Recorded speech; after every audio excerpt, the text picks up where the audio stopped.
Hey everybody, it's Coach Rob, and welcome to a Coach's Log. I'm outdoors. I've been outdoors most of the morning. It's hot.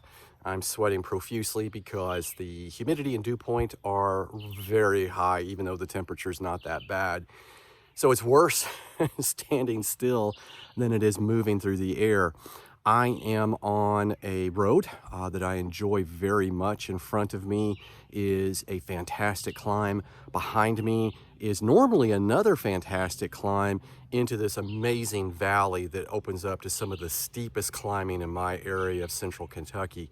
Unfortunately, as you can see here, the road's closed. Hopefully you guys and gals aren't having to fight with this as much as some of us are. We've had a number of bridge closures simply because they're falling apart, and it's better safe than sorry. I have no clue when they're going to open this back up. It's been closed, I don't know, 3 months now, 2 months now, and the pandemic's not helping matters, and I'm sure this is not high on the road crew's priorities right now. So what I wanted to talk to you guys and gals about is climbing.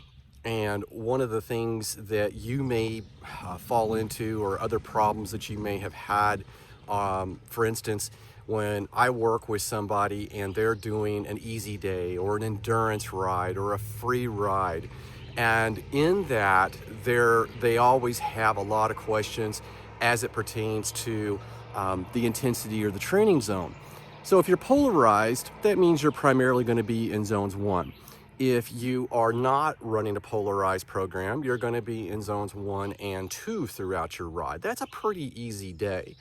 And like right now, I know for a fact that I'm well under zone 2. And why is that? I'm going to be out. This is supposed to be an endurance ride. I'm supposed to capture the kind of energy requirements into the bike, into the body, that allows me to be at somewhere in the neighborhood of 62% of my FTP for the total ride.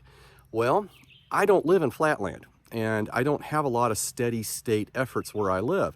So I have to gauge the route that I'm taking. I knew where I was going, and today's goals were twofold. One was to get some climbing in, and 2 was to visit some roads I haven't been on in a while.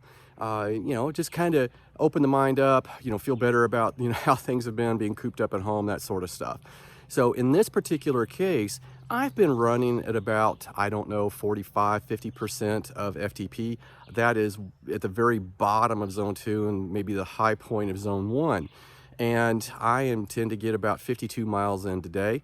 And because of that, I need to crank it up a little bit. But I also understand that I can't push the whole time, or I'm not going to do very well, and I'm going to be a limp rag at the end of this ride. So when I get to the climbs, I'm going to push a little bit. And that is going to start bringing up my totals. Well, how do I know that? Well, that's easy.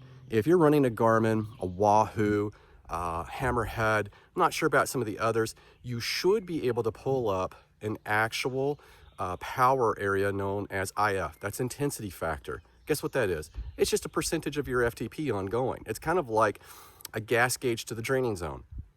That way I can track what's going on. If I go too high, then I know I'm probably going to have to spend some time riding easy to get that number back under control.